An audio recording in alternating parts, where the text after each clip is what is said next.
Hello students. तो आज मैं फिर एक नए टॉपिक पर वीडियो बनाने जा रहा हूं और ये टॉपिक फिजिक्स से है और टॉपिक का नाम है रिफ्रैक्शन।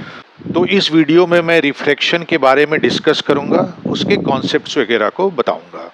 तो जो स्टूडेंट्स मेरे वीडियो को देख रहे हैं और उन्होंने मेरे चैनल को सब्सक्राइब नहीं किया है तो वो मेरे चैनल को सब्सक्राइब कर लें ताकि आगे जो भी मैं वीडियो बनाऊं उसकी इन्फॉर्मेशन उन तक पहुंच जाए।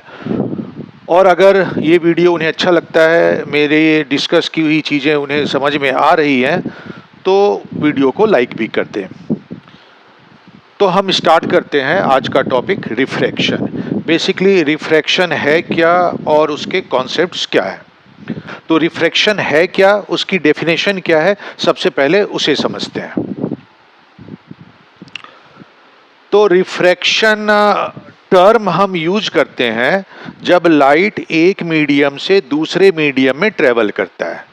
उस केस में क्या होता है, जब लाइट एक मीडियम से दूसरे मीडियम में ट्रेवल करता है और मीडियम की ऑप्टिकल डेंसिटी डिफरेंट होती है तो लाइट अपने पाथ से बेंड हो जाता है।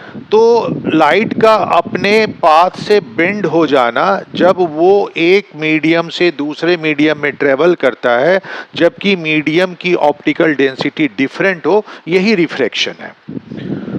इसमें जो टर्म ऑप्टिकल डेंसिटी वगैरह मैंने यूज किया है उस सबको मैं आगे में डिस्कस करूंगा। तो सबसे पहले उसको डायग्राम के बेसिस पे समझते हैं। तो होता क्या है कि सपोज मैंने एक लाइन ड्रॉ की, लाइन के ऊपर एक मीडियम है और उसको मैं क्रॉस से रिप्रेजेंट कर रहा हूँ। ये क्रॉस एक मीडियम को रिप्रेजेंट कर रहा है और इस मीडियम को मैंने फर्स्ट मीडियम बोला है और उसके बाद डॉट जो है ये दूसरे मीडियम को रिप्रेजेंट कर रहा है और इसको मैंने मीडियम 2 बोला है। तो क्रॉस फर्स्ट मीडियम को रिप्रेजेंट कर रहा है, डॉट दूसरे मीडियम को रिप्रेजेंट करता है। और ये लाइन जो दोनों मीडियम को सेपरेट करता है, दोनों मीडियम को सेपरेट करने वाली लाइन को हम बोलते हैं interface of the optical medium. तो इसको हम इंटरफेस कहते हैं। तो जब लाइट किसी एक मीडियम में ट्रेवल हो रही है तो लाइट की जो टेंडेंसी होती है वो स्ट्रेट लाइन में मूव करने की होती है। तो जब लाइट एक ही मीडियम में ट्रेवल हो रहा है तो वो स्ट्रेट लाइन में ट्रेवल होगा और इस तरह से स्ट्रेट लाइन में ट्रेवल होते होते जब ये दूसरे मीडियम में आता है तो तो हमारी एक्सपेक्टेड थ्योरी क्या कहती कि लाइट को स्ट्रेट लाइन में ट्रेवल होना चाहिए। तो अगर लाइट स्ट्रेट लाइन में ट्रेवल होता तो दूसरे मीडियम में ऐसे जाता। लेकिन होता क्या है कि लाइट जैसी दूसरे मीडियम में एंटर करता है वो अपने पाथ को चेंज कर लेता है, उसके पाथ में स्लाइट डेविएशन हो जाता है और लाइट बेंड होके ऐसे जाता है। उस साइड भी बेंड हो सकता था, मैंने सिंपल एक्सप्लेनेशन के लिए अभी इस साइड लिया है। कब उस साइड बेंड होगा और कब इस साइड बेंड होगा, नॉर्मल पाथ से कब उधर बेंड होगा और कब इधर बेंड होगा, उसके बारे में आगे डिस्कस करेंगे। तो इस तरह से लाइट बेंड हो जाता है दूसरे मीडियम में जाने पे। तो जब बेंड हो जाता है तो लाइट अपने नॉर्मल पाथ से डेविएट हो रहा है, इस फेनोमेना को हम बोलते हैं रिफ्रैक्शन। तो रिफ्रैक्शन क्या है? When light travels from one medium to other medium when their optical density is different. Again मैं टर्म ऑप्टिकल डेंसिटी यूज कर रहा हूं, उसको अभी बस ध्यान में रखो, आगे मैं उसे एक्सप्लेन करूंगा। तो जिनकी ऑप्टिकल डेंसिटी डिफरेंट होती है, तो लाइट जब एक मीडियम से दूसरे मीडियम में जा रहा है जिनकी ऑप्टिकल डेंसिटी डिफरेंट है तो it deviates from its path, अपने नॉर्मल पाथ से उसका डेविएशन हो जाता है। मतलब नॉर्मल पाथ क्या हुआ, जो एक्सपेक्टेड पाथ है कि वो स्ट्रेट लाइन होना चाहिए, उससे डेविएशन हो जाता है। तो this phenomena is called refraction. अब ये डेविएट हो जाता है तो डेविएशन किधर होगा, किन किन चीजों पे ये डेविएशन डिपेंड करता है, उस सब को अब हम डिस्कस करते हैं, उसकी स्टडी करते हैं। तो जब ऐसा हो रहा है तो इसको समझने के लिए हम कुछ टर्म डिफाइन करते हैं, उसके बाद उस बेसिस पे हमने रिफ्रैक्शन का लॉ दिया वो पढ़ते हैं और सारी चीजें डिस्कस करेंगे। तो ये जो लाइट आ रही है फर्स्ट मीडियम से और इंटरफेस पे इंसिडेंट हो रही है, इसको हम बोलते हैं इंसिडेंट रे। तो लाइट जो पहली मीडियम में लाइट आ रही है वो इंसिडेंट रे है। light coming from the first medium which falls on the interface, क्योंकि वो इंटरफेस पे इंसिडेंट हो रहा है इसलिए हमने इसको इंसिडेंट रे बोला है। उसके बाद ये जो पॉइंट है जहां पे इंसिडेंट हो रहा है इसको हम बोलेंगे point of incident. The point on the interface where incident ray falls on the interface is called point of incidence. इसको हमने पॉइंट ऑफ इंसिडेंस बोला। At the point of incidence we draw a line which is perpendicular to the interface. एक perpendicular line draw करते हैं point of incidence से पास होता हुआ, और इस परपेंडिकुलर लाइन को हम बोलते हैं नॉर्मल। और ये एक इंपॉर्टेंट लाइन है क्योंकि इसी के बेसिस पे हम एक्सप्लेन करेंगे। तो ये जो स्ट्रेट लाइन वाला ऑब्जर्वेशन है अब इसकी जरूरत नहीं है, जो भी ऑब्जर्वेशन हम होगा हमारा नॉर्मल के अकॉर्डिंग होगा। तो when light travels from one medium to another medium it deviates from its normal path. अब डेविएशन कब टुवर्ड्स द नॉर्मल होगा और कब अवे फ्रॉम द नॉर्मल होगा ये डिसाइड कौन करता है? तो ये डिसाइड करता है दोनों मीडियम की optical density. If light travels from optically rarer medium to optically denser medium, यहां पे इन दोनों के कंपैरिजन में मैंने ऑप्टिकली रेयरर मीडियम फर्स्ट को बोला है क्योंकि मैं एज्यूम कर रहा हूं फर्स्ट की जो ऑप्टिकल डेंसिटी है वो सेकंड से कम है। अगेन ये टर्म ऑप्टिकल डेंसिटी मैं अभी थोड़ी देर में डिफाइन करूंगा, कंफ्यूज मत हो। अभी जो है बस जो मैं एक्सप्लेनेशन कर रहा हूं उस पर ध्यान दो। तो जब लाइट ऑप्टिकली रेयरर मीडियम से ऑप्टिकली डेंसर मीडियम में जाता है it bends towards the normal, वो नॉर्मल की तरफ बेंड हो जाता है। एंड और एक दूसरा केस भी हो सकता है when light travels from optically denser medium to optically rarer medium it bends away from the normal. उसको मैं यहां दिखाता हूं। तो ये मैंने इंटरफेस ड्रॉ कर दिया है दो मीडियम का। डॉट डॉट वाला मीडियम मैंने नीचे रखा है जैसे कि इस केस में मैंने दिखाया था। ये हमारा सेकंड मीडियम है और ये क्रॉस जो फर्स्ट मीडियम को रिप्रेजेंट कर रहा है इसको मैंने इंटरफेस से ऊपर रखा है। ये पॉइंट ऑफ इंसिडेंस है, यहाँ पे मैंने एक नॉर्मल ड्रॉ कर दिया। अब सेकंड मीडियम ऑप्टिकली डेंसर है, फर्स्ट मीडियम ऑप्टिकली रेयरर है। जैसा मैंने यहाँ लिया था वैसा भी मैंने यहाँ लिया है। अब मान लो कोई लाइट सेकंड मीडियम से इंसिडेंट हो रहा है इंटरफेस पे, क्योंकि ये लाइट इंटरफेस पे इंसिडेंट हो रहा है तो इस केस में ये इंसिडेंट रे है, ये हमारा हुआ इंसिडेंट रे। ये हमारा पॉइंट ऑफ इंसिडेंस है। Now light is travelling from optically denser medium to optically rarer medium, so it will bend away from the normal. उसका जो एक्चुअल पाथ था स्ट्रेट लाइन में वो ऐसे था, लेकिन वो ऑप्टिकली रेयरर मीडियम में जाता है तो bends away from the normal, मतलब जो उसका एक्चुअल पाथ था उससे दूर हो जा रहा है, तो इसलिए हम इसको बोलेंगे bends away from the normal.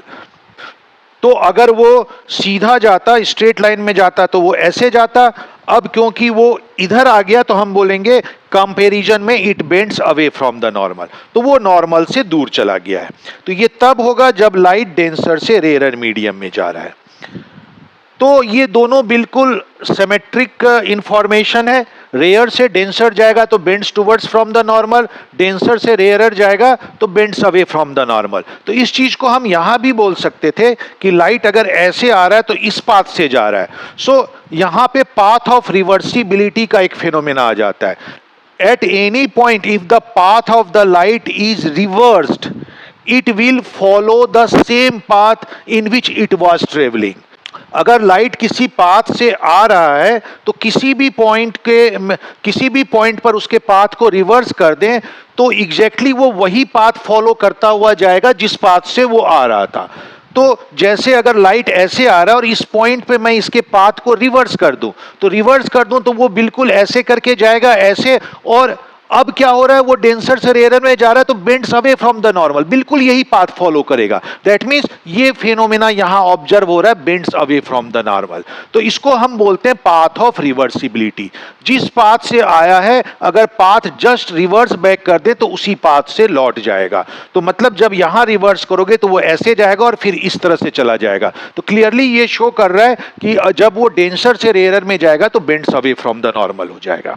अच्छा, ये जो दूसरे मीडियम में लाइट रेज बेंड होके गया है, तो जो दूसरे मीडियम में लाइट रे गया है तो इसको हम बोलते हैं ये रिफ्रैक्शन के बाद गया, तो इसको हमने नाम दिया रिफ्रैक्टेड रे। तो इसी तरह से यहां पे ये वाली रे रिफ्रैक्टेड रे हो जाएगी।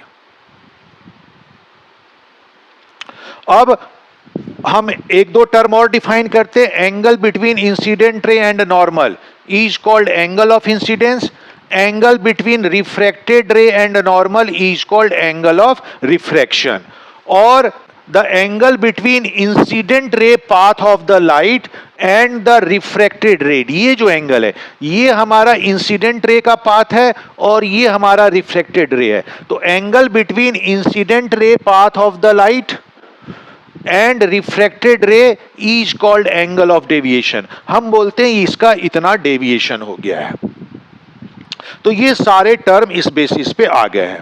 अब क्वेश्चन आता है कि जब लाइट एक मीडियम से दूसरे मीडियम में जा रहा है तो वो रिफ्रैक्ट क्यों हो रहा है, क्वेश्चन ये है।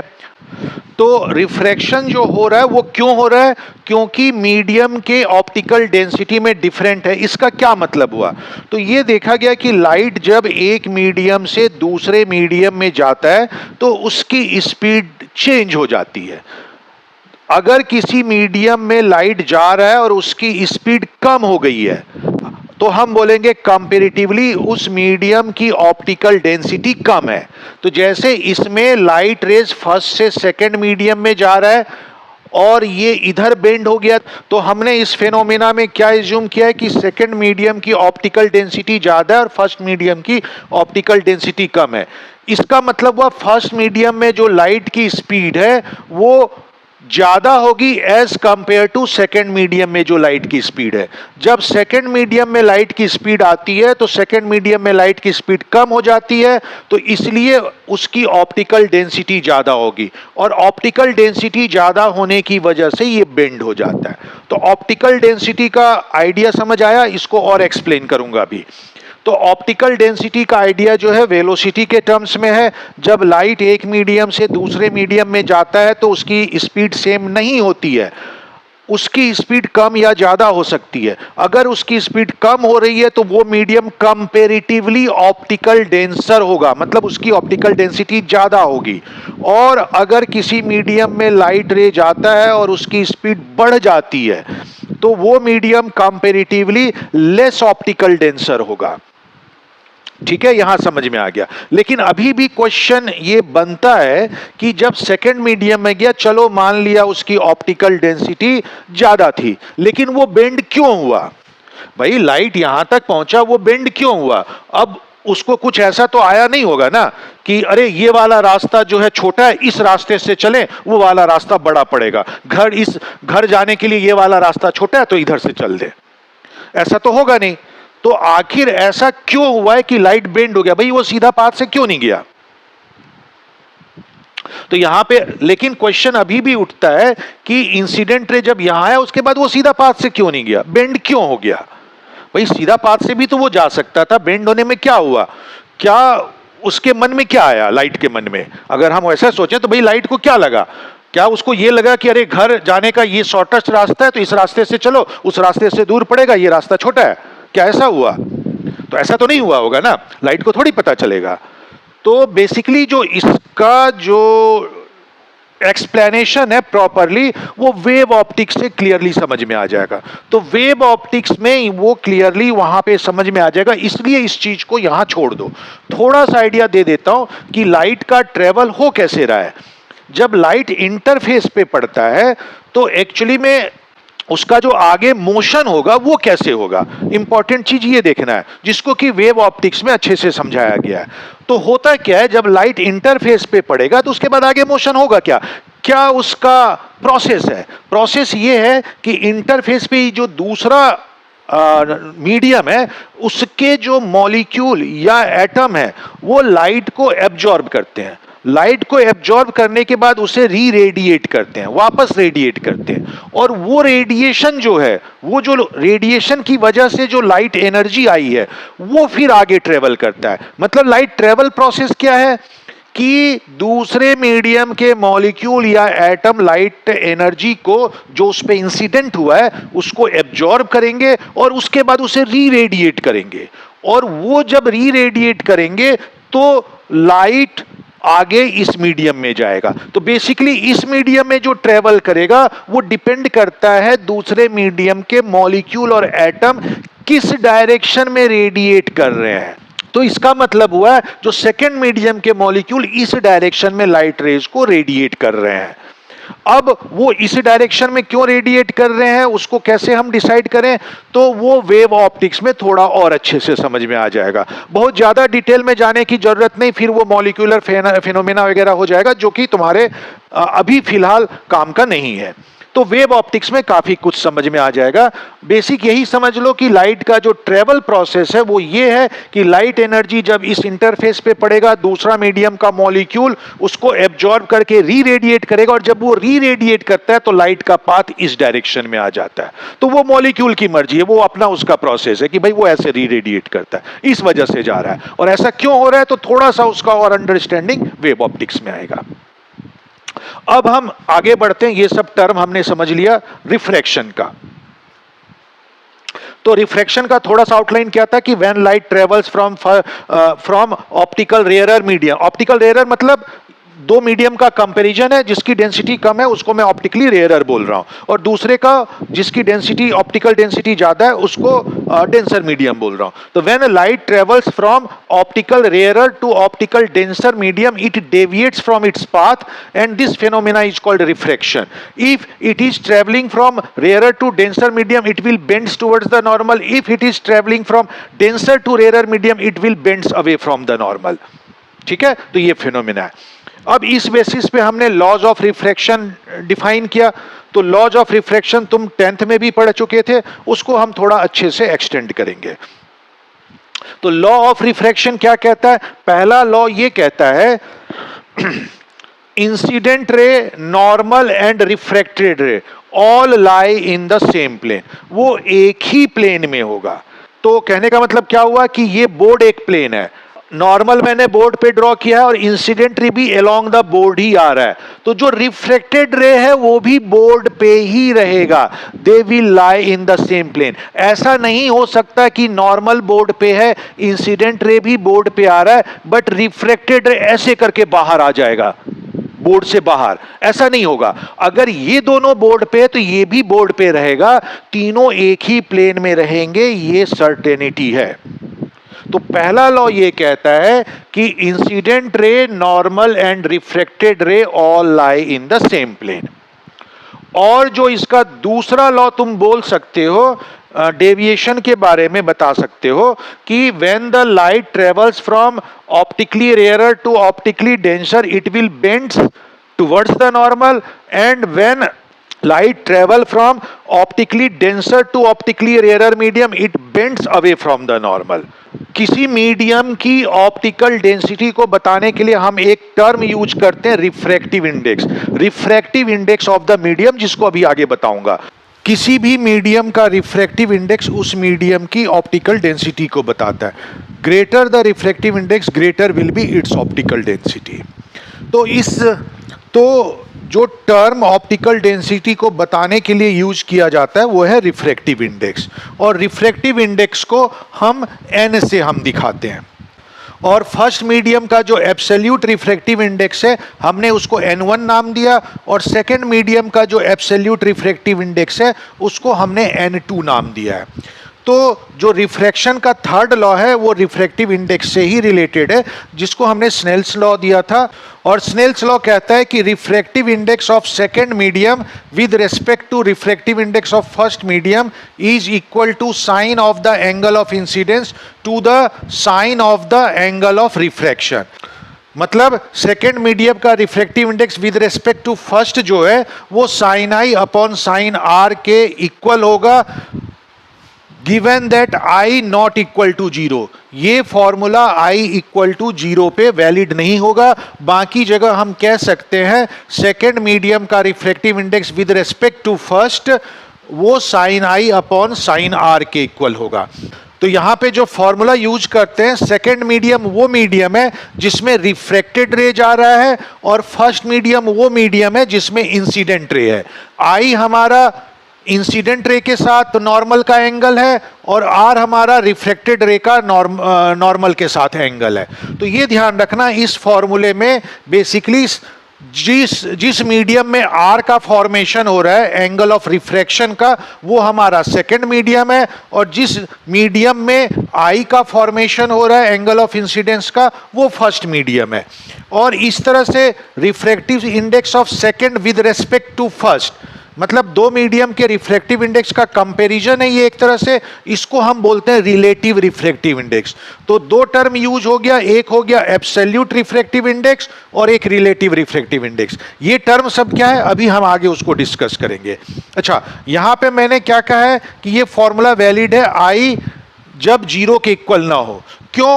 क्योंकि जब आई जीरो के इक्वल होगा तो उस केस में ये डायग्राम किस तरह से आ जाएगा, तो ये हमारा सेकंड मीडियम है, ये हमारा फर्स्ट मीडियम है, और जब light i equal to zero का क्या मतलब हुआ, आई इक्वल टू जीरो का मतलब हुआ लाइट रे is incident along the normal. जो नॉर्मल लाइन है उसी के अलोंग इंसिडेंट रे भी आ रहा है ऐसे। तो जब incident ray is along the normal तो उस केस में उसका डेविएशन नहीं होगा और वो स्ट्रेट लाइन में आगे मीडियम में चला जाएगा। तो क्योंकि जब आई जीरो होगा तो आर भी जीरो होगा, तो उस केस में क्या होगा, अगर आई और आर को तुम जीरो रखते हो तो ये sine zero by sine zero का रेशियो हो जाएगा, मतलब जीरो बाई जीरो आ जाएगा, जो कि इनडिटर्मिनेट फॉर्म है, मतलब वो रिफ्रैक्टिव इंडेक्स के इक्वल नहीं हो सकता। इसलिए आई इक्वल टू जीरो पे ये रिलेशन वैलिड नहीं होगा, बाकी जगह ये वैलिड होगा। तो ये हमारा सारा रिफ्रैक्शन का डिस्कशन का पार्ट है, जिसमें रिफ्रैक्शन है क्या, उसके क्या टर्म है, और स्नेल्स लॉ हमने बता दिया। अब हम इसके इंपॉर्टेंट टॉपिक पे आते हैं, रिफ्रैक्टिव इंडेक्स, जो हम यहां पे डिस्कस कर रहे थे। तो रिफ्रैक्टिव इंडेक्स में हमने दो पार्ट लिया है, एब्सोल्यूट रिफ्रैक्टिव इंडेक्स और relative refractive index. Refractive index actually में बताता क्या है, मीडियम की ऑप्टिकल डेंसिटी को बताता है। और जैसे हम डिस्कस कर चुके हैं, ऑप्टिकल डेंसिटी हमने किस टर्म्स में डिफाइन किया था, लाइट की वेलोसिटी के टर्म्स में। ज्यादा रिफ्रैक्टिव इंडेक्स मतलब ऑप्टिकल डेंसिटी ज्यादा है, और ऑप्टिकल डेंसिटी ज्यादा है मतलब उसमें लाइट की स्पीड कम हो जाएगी। तो higher the refractive index smaller will be the speed of light. ये भी हमारा रिजल्ट आ गया। अब उन सबको हम रिलेट करते हैं बाय डेफिनेशन। तो सबसे पहला टर्म है हमारा एब्सोल्यूट रिफ्रैक्टिव इंडेक्स। तो किसी भी इंडेक्स, तो किसी भी मीडियम का एब्सोल्यूट रिफ्रैक्टिव इंडेक्स जो होता है वो वैक्यूम के टर्म्स में डिफाइन किया जाता है। तो एब्सोल्यूट रिफ्रैक्टिव इंडेक्स एक तरह का रिलेटिव रिफ्रैक्टिव इंडेक्स है, जिसमें रिलेटिव मीडियम वैक्यूम है। तो अगर किसी मीडियम का रिफ्रैक्टिव इंडेक्स वैक्यूम के टर्म्स में ऑब्टेंड किया जाए तो उसको हम उसका एब्सोल्यूट रिफ्रैक्टिव इंडेक्स कहते हैं। क्योंकि किसी भी चीज की वैल्यू देने के लिए, मेजरमेंट करने के लिए हमें कोई बेस लेवल तो लेना होता है। तो यहां बेस मीडियम एक लेना होगा जिसको हमने वैक्यूम लिया है। जैसे अगर हम कहीं हाइट मेजर करते हैं किसी प्लेस की, तो बेस लेवल हमें लेना होता है। बेस लेवल हमने सी लेवल लिया, उसे जीरो वैल्यू दिया, और उसके कंपैरिजन में किसी प्लेस की हाइट मेजर की जाती है। इसी तरह से रेफरेंस मीडियम हम वैक्यूम लेते हैं, वैक्यूम के कंपैरिजन में बाकी किसी भी मीडियम के अगर रिफ्रैक्टिव इंडेक्स मेजर की जाए तो उसे उसका एब्सोल्यूट रिफ्रैक्टिव इंडेक्स बोलते हैं। तो जो एब्सोल्यूट रिफ्रैक्टिव इंडेक्स, जैसे मैं ये दो मीडियम है फर्स्ट और सेकंड दोनों की डिफाइन करता हूं। जैसे यहां देखो, जो रिलेटिव मीडियम है जिसके रेस्पेक्ट में रिफ्रैक्टिव इंडेक्स मेजर किया जा रहा है, वो बाद में लिखा जाता है। तो इस तरह से यहां बाद में क्या लिखा जाना चाहिए, वैक्यूम। और क्योंकि वो रेफरेंस मीडियम है तो हम उसको नहीं लिखते हैं। तो अगर नहीं लिखा गया इसका मतलब है कि रिलेटिव मीडियम वैक्यूम है। तो एब्सोल्यूट रिफ्रैक्टिव इंडेक्स जो है फर्स्ट मीडियम का, वो हम किस टर्म्स में डिफाइन करेंगे? स्पीड के टर्म्स में, लाइट की स्पीड के टर्म्स में, क्योंकि उसी के टर्म्स में ऑप्टिकल डेंसिटी को हमने बताया था। तो absolute refractive index of any medium will be ratio of the speed of light in vacuum to the speed of light in the medium। Vacuum में जो लाइट की स्पीड है डिवाइडेड बाय मीडियम में जो लाइट की speed है, उसका ratio उस मीडियम का एब्सोल्यूट रिफ्रैक्टिव इंडेक्स कहलाएगा। इसी तरह से अगर हम सेकंड मीडियम का एब्सोल्यूट रिफ्रैक्टिव इंडेक्स निकालें तो ये क्या होगा? Ratio of the speed of light in vacuum to the speed of light in second medium. तो C बाई वी टी ये सेकेंड मीडियम का एब्सोल्यूट रिफ्रैक्टिव इंडेक्स होगा, क्योंकि वैक्यूम में लाइट की स्पीड को C लिखते हैं तो ये हो जाएगा C बाई वी टू। दोनों C की वैल्यू तो हमें पता है, V2 की वैल्यू ऑब्टेन करो और जो रेशियो होगा वो उस मीडियम का एब्सोल्यूट रिफ्रैक्टिव इंडेक्स होगा। तो क्लियरली C तो कांस्टेंट है, तो जो एब्सोल्यूट रिफ्रैक्टिव इंडेक्स है वेलोसिटी के इनवर्सली प्रोपोर्शनल होता है। That means greater the refractive index smaller will be the velocity, और smaller the refractive index greater will be the velocity. तो इस तरह से ये इनवर्सली प्रोपोर्शनल है। और रिफ्रैक्टिव इंडेक्स की वैल्यू ऑप्टिकल डेंसिटी को डिफाइन करता है। Greater the refractive index greater will be its optical density. अच्छा, अब ये हमने एब्सोल्यूट रिफ्रैक्टिव इंडेक्स तो फाइंड आउट कर लिया। इसी तरह से हम एक जो दूसरा टर्म है रिलेटिव रिफ्रैक्टिव इंडेक्स, उसको डिफाइन करते हैं। रिलेटिव रिफ्रैक्टिव इंडेक्स, तो रिलेटिव रिफ्रैक्टिव इंडेक्स क्या होगा? तो रिलेटिव रिफ्रैक्टिव इंडेक्स नाम से ही पता चल रहा है, एक मीडियम का दूसरे मीडियम के रेस्पेक्ट में जो रिफ्रैक्टिव इंडेक्स आएगा, दूसरे मीडियम के कंपैरिजन में जो रिफ्रैक्टिव इंडेक्स आएगा, उसको हम रिलेटिव रिफ्रैक्टिव इंडेक्स कहते हैं। तो रिलेटिव रिफ्रैक्टिव इंडेक्स जैसे सेकंड का विद रेस्पेक्ट टू फर्स्ट, इसको ऐसे लिखा जाता है। ये क्या कहलाएगा? Relative refractive index of second with respect to first. तो जैसे डेफिनेशन था, यहां पे देखो हमने जो वैक्यूम में लाइट की स्पीड ऊपर लिया था, और वैक्यूम यहां पे क्या है? Relative medium. तो वही डेफिनेशन यहां एक्सटेंड कर सकते हो। जो रिलेटिव मीडियम में लाइट की स्पीड है वो न्यूमरेटर में होगा, और जो मीडियम जिसकी हम absolute refractive index find out कर रहे थे उसमें जो लाइट की स्पीड होगा वो डिनोमिनेटर में होगा। वही यहां भी एक्सटेंड कर दो तो ये आ जाएगा रिलेटिव मीडियम 1 है, 1 में जो लाइट की स्पीड है डिवाइडेड बाय 2 में जो लाइट की स्पीड है। तो relative refractive index of second with respect to first will be ratio of the speed of light in first medium to the speed of light in second medium. एक और relation यहां से obtained हो जाएगा।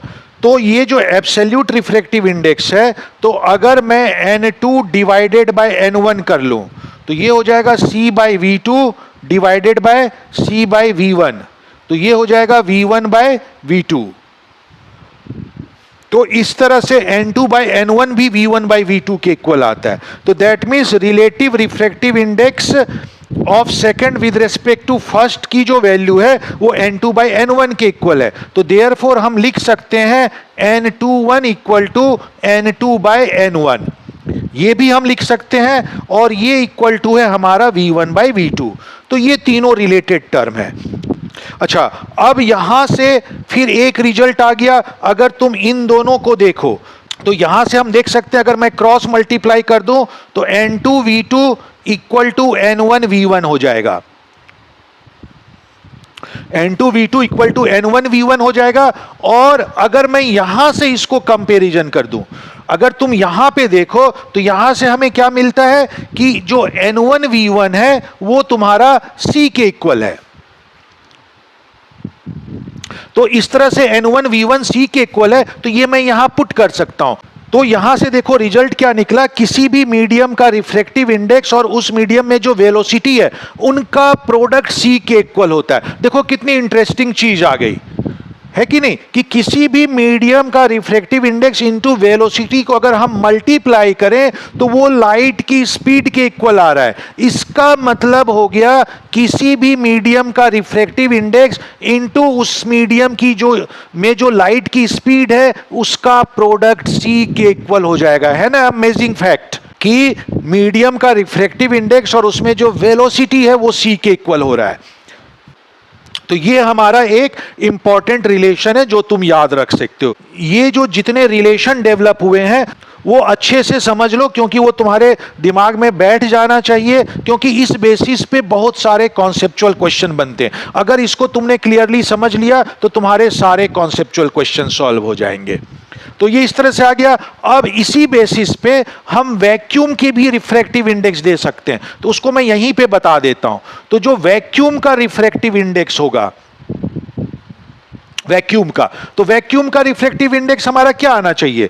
तो किसी भी मीडियम का रिफ्रैक्टिव इंडेक्स होता है वैक्यूम में लाइट की स्पीड, तो वैक्यूम में जो लाइट की स्पीड होगी वो हो जाएगी c/c, दैट मींस 1। तो वैक्यूम का जो रिफ्रैक्टिव इंडेक्स होता है वो 1 होता है। अब क्या एब्सोल्यूट रिफ्रैक्टिव इंडेक्स 1 से कम हो सकता है? ये हम यहां पे ऑब्जर्व करते हैं इस फॉर्मूले में। तो वैक्यूम का 1 है, क्या किसी मीडियम का 1 से कम हो सकता है? तो देखते हैं कि एब्सोल्यूट रिफ्रैक्टिव इंडेक्स जो होता है लाइट की speed in vacuum to the light की स्पीड इन मीडियम होता है, इन दोनों का रेशियो होता है। तो हमें पता है लाइट की स्पीड वैक्यूम में सबसे ज्यादा होती है, मैक्सिमम होती है c, उससे ज्यादा हो ही नहीं सकती।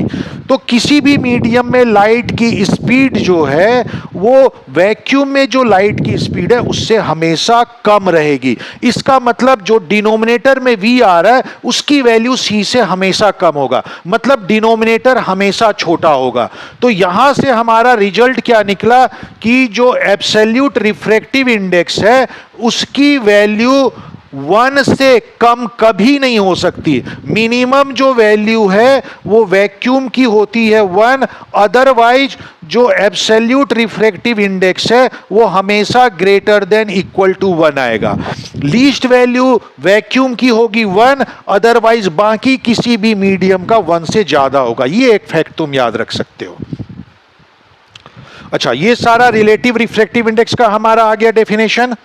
अच्छा, यहां से कुछ और रिलेशन हम डेवलप कर सकते हैं। तो जैसे n21 है वो v1/v2 है, तो n12 क्या होना चाहिए? तो n12 होगा v2/v1, क्योंकि इसमें सेकेंड मीडियम रिलेटिव है। तो सेकेंड मीडियम में जो लाइट की स्पीड है डिवाइडेड बाय फर्स्ट मीडियम में जो लाइट की स्पीड है, तो इन दोनों का जो रेशियो होगा वो n12 होगा। तो n12 refractive index of first with respect to second वो आएगा v2/v1। अब देखो n12 और n21 की जो वैल्यू है वो जस्ट एक दूसरे का रेसिप्रोकल है। तो n12 जो है वो हो जाएगा 1/n21, दैट मीन्स n12 और n21 एक दूसरे के रेसिप्रोकल होते हैं। यहां पे एक इंफॉर्मेशन आ गया। इसके अलावा एक और रिलेशन हम यहां पे ऑब्टेन कर सकते हैं रिलेटिव रिफ्रैक्टिव इंडेक्स का। तो यहां पे देखो n21 n2/n1 के इक्वल आया। अब n2 है, यहां पे रिलेटिव मीडियम क्या है? यहां पे रिलेटिव मीडियम वैक्यूम है। यहां पे भी रिलेटिव मीडियम क्या है? रिलेटिव मीडियम वैक्यूम है। तो इसका मतलब हुआ दोनों में अगर रिलेटिव मीडियम तुम सेम कर दो, वैक्यूम के अलावा कुछ भी डाल दो, तो भी रेशियो सेम बना रहेगा। इसका क्या मतलब हुआ? मैं क्या कह रहा हूं कि n21 की जो वैल्यू है वो refractive index of 2 with respect to 3, same medium डालो, divided by refractive index of 1 with respect to 3, इसके रेशियो के इक्वल बनेगा। क्योंकि यहां से हम ऑब्जर्व करते हैं कि अगर रिलेटिव मीडियम दोनों में सेम रहेगा तो रेशियो सेम बना रहेगा। तो n21 n23 और n13 के इक्वल होगा, क्योंकि दोनों में जो रिलेटिव मीडियम है वो 3 है। तो अगर रिलेटिव मीडियम सेम हो तो इनका रेशियो n21 के ही इक्वल आएगा, मतलब refractive index of 2 with respect to 1। अगर इसको हम फर्दर सॉल्व करना चाहें तो कर सकते हैं। देखो रिजल्ट वही आएगा। n23 को मैं क्या लिख सकता हूं? n23 को मैं लिख सकता हूं n2 डिवाइडेड बाय n3, और N13 को मैं लिख सकता हूं N1 divided by N3, N3 cut गया N2 बाय N1, और N2 बाय N1 किसके इक्वल आ रहा है? तो N2 बाय N1 N21 के इक्वल आ रहा है। तो इस तरह से N21 को मैं N23 डिवाइडेड बाय N13 लिख सकता हूं। रिलेटिव मीडियम जो है दोनों में सेम होना चाहिए। तो ये भी एक रिलेशन हमारा ऑब्टेंड हो गया। तो जैसे यहां पे याद रखने का आसान सा तरीका है कि किसी भी मीडियम का रिफ्रैक्टिव इंडेक्स इनटू उसमें जो लाइट की वेलोसिटी है उनका प्रोडक्ट कांस्टेंट आएगा हमेशा, वो चेंज नहीं होगा और वो c आएगा। इसी तरह से एंगल ऑफ इंसिडेंस और एंगल ऑफ रिफ्रैक्शन का भी हम रिलेशन देख सकते हैं। तो स्नेल्स लॉ है N21 equal to sine i upon sine r. Basically ये है ratio of the sine of the angle in first medium to the sine of the angle in second medium. तो जब हम ऐसा लिखते हैं तो फर्स्ट मीडियम में जो एंगल है उसका साइन न्यूमरेटर में आएगा, सेकेंड मीडियम में जो एंगल है उसका साइन डिनोमिनेटर में आएगा। और इसको अगर मैं ब्रेक कर दूं तो और आसान हो जाएगा। तो जैसे N21 को मैं लिख सकता हूं N2 by N1 equal to sine i by sine r, ये लिखा जा सकता है। और अगर इसको फर्दर मैं सॉल्व कर दूं तो ये क्रॉस मल्टीप्लाई हो जाएगा, N2 into sine r equal to N1 into sine i. तो इसका भी रिजल्ट उसी तरह से आ गया कि किसी भी मीडियम का रिफ्रैक्टिव इंडेक्स इनटू उस मीडियम में जो एंगल बन रहा है उसका साइन, ये प्रोडक्ट कांस्टेंट होंगे। इसका कांस्टेंट का वैल्यू क्या होगा वो हम नहीं बता सकते, बट ये कांस्टेंट होगा। किसी भी मीडियम का रिफ्रैक्टिव इंडेक्स इनटू उस मीडियम में जो एंगल बन रहा है उसका साइन जो है वो एक कांस्टेंट क्वांटिटी आएगी, मतलब इक्वल बनेगा। कांस्टेंट की वैल्यू हमें नहीं पता है, इसका मतलब n into sine theta, theta उस मीडियम में जो लाइट रेज है नॉर्मल के साथ एंगल बना रहा है वो है, तो उसका साइन और ये उस मीडियम का रिफ्रैक्टिव इंडेक्स, ये एक कांस्टेंट क्वांटिटी होगी, ये हमें पता लग गया। तो इस तरह से तुम इसको इजीली याद रख सकते हो और कंपेयर करके सॉल्व कर सकते हो। अच्छा, ये वेलोसिटी से भी रिलेट कर सकते हो क्योंकि N2 बाई N1 जो है यहां से हमारा निकला sine i by sine r, और जो ये है ये जो रेशियो है किसके इक्वल होता है तुम्हारा N2 by N1 V1 by V2 के, तो ये आ गया तुम्हारा V1 बाई V2 के इक्वल। तो इस तरह से ये एंगल से भी रिलेटेड हो गया। तो ये सारा जो रिलेशन है ये तुम्हें ध्यान में रखना है और इसी बेसिस पे जो तुम्हारे जो है कॉन्सेप्चुअल क्वेश्चन बनते हैं। अच्छा, अब जो मैंने स्टार्टिंग में टर्म यूज किया था ऑप्टिकल डेंसिटी, तो जिसका रिफ्रैक्टिव इंडेक्स ज्यादा होगा, मतलब जिसमें लाइट की स्पीड जितनी कम होगी उसका रिफ्रैक्टिव इंडेक्स उतना ज्यादा होगा और वो उतना ज्यादा ऑप्टिकल डेंसर होगा। तो ये जो ऑप्टिकल डेंसिटी है, नॉर्मल में जो हम डेंसिटी टर्म यूज करते हैं उससे थोड़ा डिफरेंट है। जैसे नॉर्मल में जो हम डेंसिटी बोलते हैं वो मास डेंसिटी होता है, मास डेंसिटी का मतलब हुआ mass upon volume. Optical density उससे डिफरेंट है, वो रिफ्रैक्टिव इंडेक्स के टर्म्स में है, इसलिए ऑप्टिकल डेंसिटी से मास डेंसिटी को कंपेयर मत करना, उसमें कंफ्यूज मत होना। हालांकि जिसकी मास डेंसिटी ज़्यादा है यूजुअली उसकी ऑप्टिकल डेंसिटी भी ज़्यादा होती है, बट कुछ एक्सेप्शन भी है। अब जैसे हमें पता है वाटर की मास डेंसिटी एयर से ज़्यादा होता है, तो इसलिए वाटर की ऑप्टिकल डेंसिटी भी एयर से ज़्यादा है, ये ट्रू है। ग्लास की मास डेंसिटी वाटर से ज़्यादा होती है, तो ग्लास की ऑप्टिकल डेंसिटी भी वाटर से ज़्यादा है। लेकिन ऑयल की केस में ये डिफर कर जाता है। ऑयल की जो मास डेंसिटी है वो वाटर से कम होती है, क्योंकि ऑयल वाटर पे फ्लोट करता है, इसका मतलब जो है ऑयल की मास डेंसिटी वाटर से कम होती है। ऑयल की मास डेंसिटी वाटर से कम है, लेकिन ऑयल की जो ऑप्टिकल डेंसिटी है वो वाटर से ज्यादा है। तो इसका मतलब हुआ अगर लाइट रेज वाटर से ऑयल में जाएगा, इसका मतलब वो हायर रिफ्रैक्टिव इंडेक्स वाले मीडियम में जा रहा है, तो it will bend towards the normal, वो नॉर्मल की तरफ बेंड हो जाएगा। तो इसलिए ऑयल और वाटर का जो कंपैरिजन है वो एक एक्सेप्शन है। ऑयल की जो मास डेंसिटी होती है वाटर से कम होती है, बट ऑप्टिकल डेंसिटी वाटर से ज्यादा होती है। अच्छा, और एक चीज ध्यान रखना कि जो एयर का जो रिफ्रैक्टिव इंडेक्स होता है वो लगभग 1.003 होता है, तो नियरली वैक्यूम के इक्वल होता है। तो कई बार हम सिंप्लीफिकेशन के लिए वैक्यूम और एयर को एक दूसरे से रिप्लेस कर देते हैं, हालांकि एग्जैक्टली वो ट्रू नहीं है, लेकिन क्योंकि एयर की रिफ्रैक्टिव इंडेक्स काफी कम होता है, नियरली वैक्यूम होता है, तो एयर और वैक्यूम को नियरली इंटरचेंज कर देते हैं। एयर और वैक्यूम को ज्यादातर केसों में इंटरचेंज कर देते हैं, और एयर का भी रिफ्रैक्टिव इंडेक्स हम 1 ले लेते हैं सिंप्लीफिकेशन के लिए। तो ये हमारा रिफ्रैक्शन से रिलेटेड सारे टर्म्स थे और उसका एक्सप्लेनेशन था। इस बेसिस पे एक क्वेश्चन बनता है जो कि मैं तुम्हें बता दे रहा हूं, इंटरेस्टिंग क्वेश्चन है। और उसमें जैसे क्या होता है कि बहुत सारे मीडियम से लाइट ट्रेवल होके जा रहा है, उस केस में क्या होगा।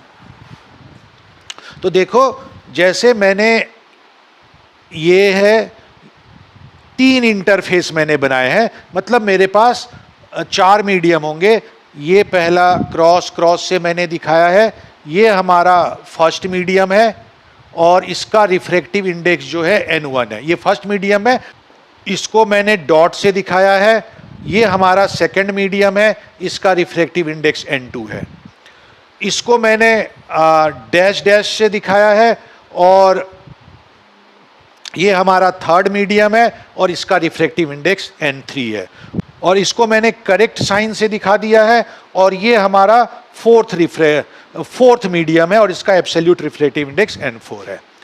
अब लाइट फर्स्ट मीडियम से इंसिडेंट होता है, फर्स्ट और सेकंड मीडियम के इंसिडेंट पे फॉल होता है। ये यहाँ पे मैंने नॉर्मल ड्रॉ कर दिया और वो सेकंड मीडियम में एंटर कर रहा है। सपोज सेकंड मीडियम का रिफ्रैक्टिव इंडेक्स फर्स्ट से ज्यादा है, तो सेकंड मीडियम का रिफ्रैक्टिव इंडेक्स अगर फर्स्ट से ज्यादा है तो it will bend towards the normal और ये ऐसे आ जाएगा। अब यहां पे अगेन मैं एक नॉर्मल ड्रॉ करता हूं, तो ये मैंने नॉर्मल ड्रॉ कर दिया, इस पॉइंट पे नॉर्मल ड्रॉ कर दिया। सपोज N3 का रिफ्रैक्टिव इंडेक्स जो है वो हमारा N2 से कम है, तो N3 रेयरर मीडियम हो गया, N2 के कंपैरिजन में कम है, तो it will bends away from the normal, ऐसे आ गया। और यहां पे फिर मैंने नॉर्मल ड्रॉ कर दिया। अब ये अगेन इंटरफेस पे फॉल हो रहा है। अब सपोज जो है N4 का जो रिफ्रैक्टिव इंडेक्स है वो N3 से कम है, मतलब N3 के कंपैरिजन में N4 जो है वो रेयरर मीडियम है, तो again it will bends away from the normal और वो ऐसे चला जाएगा। अब हर मीडियम में जो एंगल बन रहा है उसको मैं रिप्रेजेंट करता हूं।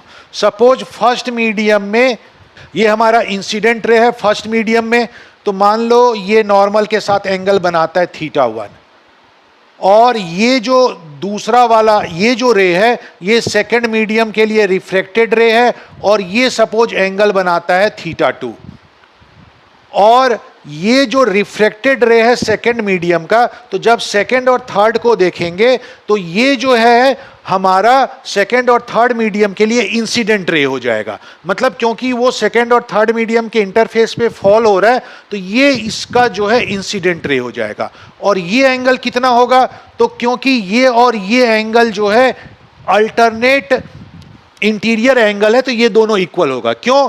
क्योंकि ये जो इंटरफेस मैंने बनाया ये पैरेलल है, ये पैरेलल लाइन है इंटरफेस, तो ये जो पैरेलल लाइंस पे दो नॉर्मल बने हैं वो आपस में भी पैरेलल होंगे, और ये देखो ये ट्रांसवर्सल लाइन बन रहा है, तो ये θ2 है तो ये वाला एंगल भी θ2 होगा, तो यहां θ2 आ गया। अब ये θ2 2 और 3 के लिए एंगल ऑफ इंसिडेंस है। अच्छा, और ये वाली जो रे जा रही है, ये वाली जो रे है वो सेकेंड और थर्ड मीडियम के लिए रिफ्लेक्टेड रे है, और ये जो एंगल सपोज थर्ड मीडियम में बना रहा है θ3 बना रहा है, और ये सेकेंड और थर्ड मीडियम के लिए एंगल ऑफ रिफ्रैक्शन है।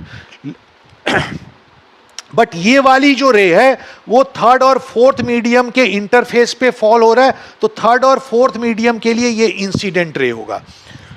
अब ये इंसिडेंट रे है तो ये नॉर्मल के साथ कितना एंगल बनाएगा, तो अगेन ये वाला जो नॉर्मल है और ये वाला जो नॉर्मल है ये एक दूसरे के पैरेलल होंगे, और ये जो है ये हमारा ट्रांसवर्सल लाइन होगा। तो ये अगर थीटा 3 है तो ये वाला एंगल भी थीटा 3 होगा। तो थर्ड और फोर्थ मीडियम के लिए थीटा 3 एंगल ऑफ इंसिडेंस है। अच्छा, अब यहां से ये वाली जो रे है ये फोर्थ मीडियम में बेंड होके अवे फ्रॉम द नॉर्मल हो गया है। तो नॉर्मल और इस रे के बीच जो एंगल है उसको मैं थीटा 4 बोलता हूं, और ये एंगल ऑफ रिफ्रैक्शन है फोर्थ मीडियम में। तो ये हमारा सारा एंगल डिफाइन हो गया है। अब इसमें इंटरेस्टिंग केस देखो क्या है कि अगर मैं फर्स्ट और सेकंड मीडियम को कंपेयर करूं तो देखो मैं ये वाला फॉर्मूला यूज कर रहा हूं, N2/N1। तो जो N2/N1 होगा वो होगा फर्स्ट मीडियम में जो एंगल है उसका साइन, तो sign theta 1 divided by second medium में जो एंगल है उसका साइन, तो साइन थीटा 2। अब सेकंड और थर्ड मीडियम को देखो तो N3/N2 लिखता हूं, तो N3/N2 क्या होगा, सेकंड मीडियम में जो एंगल है डिवाइडेड बाय थर्ड मीडियम में जो एंगल है, ये आ जाएगा हमारे पास। अच्छा, अब थर्ड और फोर्थ को देखता हूं, तो थर्ड और फोर्थ को जब कंपेयर करता हूं तो मैं N4/N3 ये लिख सकता हूं। तो N4/N3 जो होगा थर्ड मीडियम में जो एंगल है वो ऊपर लिखा जाएगा। तो थर्ड मीडियम में जो एंगल है वो साइन थीटा 3 है, फोर्थ में जो है वो साइन थीटा 4 है, ये आ जाएगा। अब अगर मैं इन सब को मल्टीप्लाई कर दूं तो देखो इंटरेस्टिंग केस क्या बन रहा है, N2/N1 into N3/N2 into N4/N3 equal to आ जाएगा sine theta 1 by sine theta 2 into sine theta 2 by sine theta 3 into sine theta 3 by sine theta 4।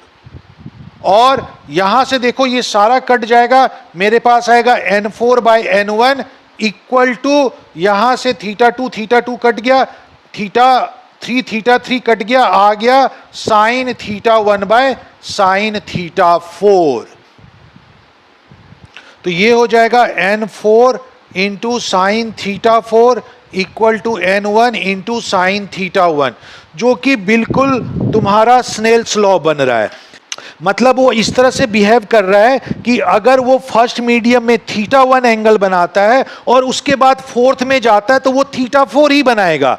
इसका मतलब जो इसमें बनने वाला एंगल है उस पर बीच वाले मीडियम का कोई फर्क नहीं पड़ेगा। अगर वो सीधा फर्स्ट से फोर्थ में जाए तो वो थीटा 4 ही बनाएगा, बीच में कितने भी मीडियम हो उससे फर्क नहीं पड़ेगा। अगर फर्स्ट से वो डायरेक्ट फोर्थ में जाए तब भी वो थीटा 4 बनाएगा, क्योंकि हमने ये प्रूव कर दिया है कि स्नेल्स लॉ के हिसाब से अगर ये एंगल ऑफ इंसिडेंस है फर्स्ट मीडियम में तो ये सेकंड मीडियम में एंगल ऑफ रिफ्रैक्शन होगा। तो अगर लाइट फर्स्ट से फोर्थ में जा रहा है और फर्स्ट में अगर थीटा 1 एंगल बना रहा है तो सेकंड में वो थीटा 4 ही बनाएगा। तो इसका मतलब हुआ लाइट सीधा फर्स्ट से फोर्थ में जंप करे तो फर्स्ट में अगर थीटा 1 है तो वो फोर्थ में थीटा 4 ही बनाएगा, बीच के मीडियम का कोई फर्क नहीं पड़ रहा है। मतलब लाइट फर्स्ट से सेकंड में जाए और उसके बाद फोर्थ जाए तब भी इसमें थीटा 4 ही बनेगा। लाइट फर्स्ट से सेकंड से थर्ड से होते हुए फोर्थ में जाए तब भी फोर्थ में एंगल थीटा 4 ही बनेगा। मतलब 1 और 4 के बीच में लाइट कितने मीडियम से पास हो रहा है उस पे जो है फोर्थ में बनने वाला एंगल डिपेंड नहीं करेगा। फर्स्ट मीडियम और ये जो लास्ट मीडियम है वो इस तरह से बिहेव करेंगे मानो सिर्फ वही दोनों एग्जिस्ट करते हैं। बीच वाले मीडियम का जो है उसकी वजह से लाइट बेंड हो रहा है, लेकिन फर्स्ट और फोर्थ की प्रॉपर्टी पे वो कोई फर्क नहीं डालेगा। अगर हम सिर्फ फर्स्ट और फोर्थ को कंपेयर करें तो ये बीच वाले मीडियम इमटेरियल हो रहे हैं, लाइट इससे पास हो रहा हो, लेकिन फर्स्ट और फोर्थ को जब कंपेयर करेंगे तो फर्स्ट और फोर्थ की प्रॉपर्टी बस इन दो मीडियम पे डिपेंड करेगा, बीच वाले मीडियम पे डिपेंड नहीं करेगा। और ये एक इंपॉर्टेंट इसका ऑब्जर्वेशन है। तो जैसा रिफ्रैक्शन में हमने पढ़ा कि जो एब्सोल्यूट रिफ्रैक्टिव इंडेक्स किसी मीडियम का जो होता है वो ratio of the speed of light in vacuum to the speed of light in medium, ये उसका डेफिनेशन है। मतलब वैक्यूम में जो लाइट की स्पीड है और मीडियम में जो लाइट की स्पीड है उसका रेशियो। अब यहां से हम वेवलेंथ, लाइट के वेवलेंथ के टर्म्स में भी फॉर्मूला हम बता सकते हैं, क्योंकि हमें पता है कि किसी भी वेव की जो वेलोसिटी होती है वो फ्रीक्वेंसी इनटू वेवलेंथ के इक्वल होती है। तो जो रिफ्रैक्टिव इंडेक्स को यहां से हम वेवलेंथ के टर्म्स में ला सकते हैं, और जो फ्रीक्वेंसी होता है वो कांस्टेंट क्वांटिटी होती है। फ्रीक्वेंसी जो होता है सिर्फ सोर्स पे डिपेंड करती है। जो सोर्स की फ्रीक्वेंसी है वही वेव की फ्रीक्वेंसी होती है।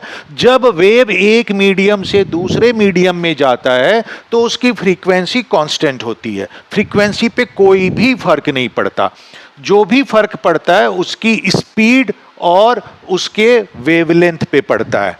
इसका मतलब हुआ कि जब लाइट एक मीडियम से दूसरे मीडियम में जाता है तो वेलोसिटी प्रोपोर्शनल टू वेवलेंथ होता है। जिस मीडियम में वेलोसिटी कम होगी उसमें वेवलेंथ भी लाइट की कम हो जाएगी, और जिस मीडियम में लाइट की स्पीड बढ़ जाएगी उस मीडियम में वेवलेंथ भी बढ़ जाएगा।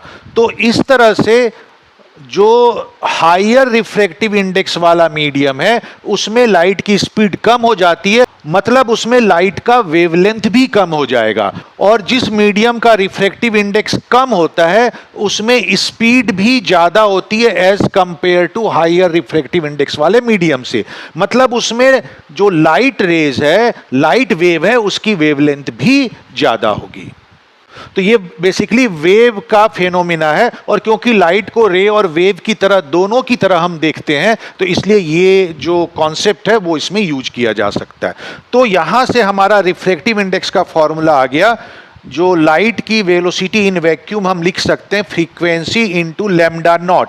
तो लैम्डा नॉट है लाइट वेव की वेवलेंथ। यहां ध्यान देने वाली बात है कि जब मैं लाइट बोल रहा हूं तो व्हाइट लाइट तो 7 कलर से मिलके बना होता है, तो हम व्हाइट लाइट की बात नहीं कर रहे हैं, क्योंकि व्हाइट लाइट में तो 7 कलर होंगे तो 7 तरह के वेवलेंथ होंगे। यहां पे हम मोनोक्रोमेटिक लाइट को लेके ही समझ रहे हैं। मोनोक्रोमेटिक लाइट मतलब जो लाइट एक ही कलर से बनी हुई है, मतलब एक ही कलर की लाइट जो है उसकी हम बात कर रहे हैं। तो क्योंकि उसी केस में हम स्पेसिफिक वेवलेंथ दे सकते हैं।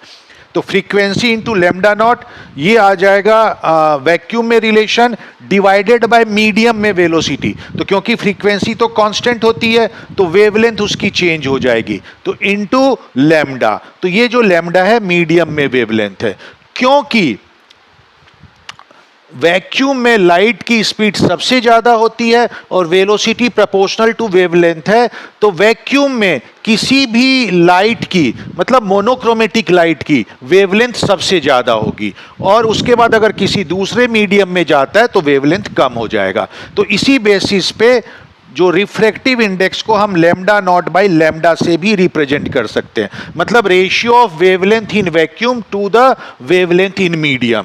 अब वैक्यूम में वेवलेंथ जो है वो एक कांस्टेंट क्वांटिटी होगी। उस कलर की लाइट जब भी वैक्यूम में होगी उसकी वेवलेंथ इतनी ही होगी। मीडियम चेंज होने पे उसका वेवलेंथ चेंज हो सकता है। मतलब यहां से हम डायरेक्टली रिजल्ट निकाल सकते हैं, n is inversely proportional to wavelength, wavelength of the monochromatic light, जैसा हमने स्पीड के लिए निकाला था। मतलब higher the refractive index smaller will be the wavelength of the monochromatic light. मतलब जब light rays, monochromatic light rays एक मीडियम से दूसरे मीडियम में जाता है तो उसका वेवलेंथ चेंज होता रहता है। अगर मीडियम का रिफ्रैक्टिव इंडेक्स ज्यादा है तो उसमें वेवलेंथ कम होगा, मीडियम का रिफ्रैक्टिव इंडेक्स कम है तो उसमें वेवलेंथ ज्यादा होगा। इसी तरह से रिलेटिव रिफ्रैक्टिव इंडेक्स के लिए भी हम बोल सकते हैं। तो n21 होता है हमारा v1/v2। तो v1 को मैं लिख सकता हूं f इंटू लैम्डा 1, क्योंकि फ्रीक्वेंसी कांस्टेंट क्वांटिटी है तो v2 लिखा जाएगा f into lambda 2। Lambda 1 first medium में वेवलेंथ है, लैम्डा 2 सेकंड मीडियम में वेवलेंथ है, तो ये लैम्डा 1 बाई लैम्डा 2 आ जाएगा। तो जो रिलेटिव रिफ्रैक्टिव इंडेक्स है वो वेवलेंथ से इस तरह से रिलेटेड है। तो इस तरह से हमने वेवलेंथ से भी रिलेशन ऑब्टेन कर लिया। तो रिफ्रैक्शन में अभी तक जो जो हमने पढ़ा है उसको फटाफट रिवाइज कर लेते हैं। तो सबसे पहले हमने रिफ्रैक्शन की डेफिनेशन में हमने देखा था कि अगर हमारे पास दो मीडियम है और इन दोनों मीडियम का जो रिफ्रैक्टिव इंडेक्स है वो डिफरेंट है। ऊपर वाला मीडियम फर्स्ट मीडियम है, उसका रिफ्रैक्टिव इंडेक्स n1 है। जो दूसरा मीडियम है वो उसका रिफ्रैक्टिव इंडेक्स n2 है। और जो सरफेस बाउंड्री जो है दोनों मीडियम की, जो सरफेस दोनों मीडियम को सेपरेट करता है, इस बाउंड्री को हम इंटरफेस कहते हैं। Light rays suppose first medium से सेकंड मीडियम की तरफ आ रही है और हमने एज्यूम किया कि सेकंड मीडियम का रिफ्लेक्टिव इंडेक्स फर्स्ट से ज़्यादा है। The light rays which falls on the interface, that means on the boundary separating the two medium, is called incident ray. तो ये हमारा इंसिडेंट रे है। The point on the interface where incident ray falls on the boundary is called point of incidence. At the point of incidence, we draw a line passing through the point of incidence and perpendicular to the interface. This line is called normal. इसको हमने normal नाम दिया था। After moving through the second medium, light deviates from its path. मतलब incident ray का जो actual path है वो स्ट्रेट लाइन होना चाहिए, तो हम एक्सपेक्ट करते हैं कि वो ऐसा जाएगा। बट जब वो सेकेंड मीडियम में जाता है और सेकेंड मीडियम अगर डेंसर मीडियम होता है तो it bends towards the normal, तो वो नॉर्मल की तरफ बेंड हो जाता है। तो ये जो रे बेंड हो गया दूसरी मीडियम में, इसको हम बोलते हैं रिफ्रैक्टेड रे। And this phenomena of bending the light rays when it travel from one medium to another medium is called refraction. When light travels from rarer to denser medium, it bends towards the normal, and when it travels from the denser to rarer medium, it bends away from the normal. तो ये हमारा refraction था। Angle between incident ray and normal is called angle of incidence. Angle between normal and refracted रे is called angle of refraction. The angle by which incident ray deviates from its straight line path is called angle of deviation. That means angle of the incident ray path and the refracted ray is called angle of deviation. और अगर ये straight line का path है और ये अगर normal है, तो जो ये वाला एंगल है, ये एंगल वर्टिकली अपोजिट एंगल होने की वजह से ये आई के इक्वल होगा। तो एंगल ऑफ इंसिडेंस जो है एक्चुअली में आर प्लस डेल्टा के इक्वल होता है, ये भी हमें यहाँ से पता चल गया। उसके बाद हमारा लॉज ऑफ रिफ्रैक्शन आता है। लॉज ऑफ रिफ्रैक्शन में क्या क्या था? Incident ray, refracted ray and normal all lie in the same plane. Light rays which travels from optically rarer medium to optically denser medium bends towards the normal. Light rays which travels from optically denser to optically rarer medium bends away from the normal. ये हमारा second law था refraction का। Optically rare और optical denser को बताने के लिए हमने क्या टर्म यूज किया था? रिफ्रैक्टिव इंडेक्स यूज किया था। जिस मीडियम का रिफ्रैक्टिव इंडेक्स ज़्यादा होगा वो ऑप्टिकली डेंसर होगा, जिस मीडियम का रिफ्रैक्टिव इंडेक्स कम होगा वो ऑप्टिकली रेयर मीडियम होगा। फिर इसी बेसिस पे हमने थर्ड लॉ दिया था रिफ्रैक्शन का, जो कि स्नेल्स लॉ था। स्नेल्स लॉ जो है इन दो मीडियम जिनके बीच रिफ्रैक्शन प्रोसेस हो रहा है उस पर बेस्ड है। Refractive index of second with respect to first is equal to sine of the angle of incidence to the sine of the angle of refraction, जहाँ पे I must not equal to 0, I 0 नहीं होना चाहिए। तो ये हमारा Snell's law था। और फर्स्ट मीडियम वो मीडियम है जिसमें इंसिडेंट रे है, सेकेंड मीडियम वो मीडियम है जिसमें रिफ्रैक्टेड रे है। तो इंसिडेंट रे के मीडियम के रिलेशन में सेकेंड मीडियम का जो रिफ्रैक्टिव इंडेक्स है वो sine i by sine r होगा। मतलब इंसिडेंट रे के मीडियम में जो एंगल है उसका sign divided by reflected ray के मीडियम में जो एंगल बन रहा है उसका साइन। इन दोनों का ratio refractive index of second medium with respect to first होगा। अच्छा, रिफ्रैक्शन का रीजन क्या था? When light travels in different medium its speed changes. Speed of light is maximum in vacuum where its speed is 3 into 10 to the power 8 meter per second and which is expressed by c. When light travels to other medium, its speed changes depending on its refractive index. Greater the refractive index, smaller will be the speed. जितनी ज़्यादा refractive index medium की होगी उसकी speed उतनी कम हो जाती है. तो therefore when light travels one medium to another medium, its speed changes and this change in speed is the reason for refraction. अब रिफ्रैक्टिव इंडेक्स को फिर हमने डिफाइन किया था. तो रिफ्रैक्टिव इंडेक्स दो थे, एब्सोल्यूट रिफ्रैक्टिव इंडेक्स और रिलेटिव रिफ्रैक्टिव इंडेक्स. ये एब्सोल्यूट रिफ्रैक्टिव इंडेक्स है, इसमें रिलेटिव मीडियम जिसके रेस्पेक्ट में रिफ्रैक्टिव इंडेक्स इस मीडियम का फाइंड आउट किया गया है वो वैक्यूम है. तो वैक्यूम हमारा जो है रेफरेंस मीडियम है जिसके रेस्पेक्ट में अगर किसी मीडियम की रिफ्रैक्टिव इंडेक्स फाइंड आउट करते हैं तो उसको एब्सोल्यूट रिफ्रैक्टिव इंडेक्स बोलते हैं. और दूसरा है रिलेटिव रिफ्रैक्टिव इंडेक्स जिसमें एक मीडियम का रिफ्रैक्टिव इंडेक्स किसी दूसरे मीडियम के रेस्पेक्ट में फाइंड आउट करते हैं जबकि दूसरा मीडियम वैक्यूम नहीं है. तो ये रिलेटिव रिफ्रैक्टिव इंडेक्स कहलाता है. तो एब्सोल्यूट रिफ्रैक्टिव इंडेक्स होता है ratio of the speed of light in vacuum to the speed of light in medium. ये हमारा किसी भी मीडियम का एब्सोल्यूट रिफ्रैक्टिव इंडेक्स होता है. और क्योंकि c कांस्टेंट है तो n is inversely proportional to v यहां से मिल जाता है. मतलब greater the refractive index smaller will be the velocity. अच्छा, फिर हम डिफाइन करते हैं relative refractive index. Relative refractive index होगा तुम्हारा जैसे सेकंड का with respect to first find out करना चाह रहे हैं. Ratio of the speed of light in first medium to the speed of light in second medium is called relative refractive index of second with respect to first. जैसे इसमें relative medium first है, first के respect में refractive index चाहिए तो इसमें जो velocity है वो न्यूमरेटर में रहेगी. जिसकी रिफ्रैक्टिव इंडेक्स हम फाइंड आउट कर रहे हैं उसमें वेलोसिटी डिनोमिनेटर में रहेगा. तो इस तरह से ये रिलेटिव रिफ्रैक्टिव इंडेक्स आ गया. और n21 को हम लिख सकते हैं n2/n1.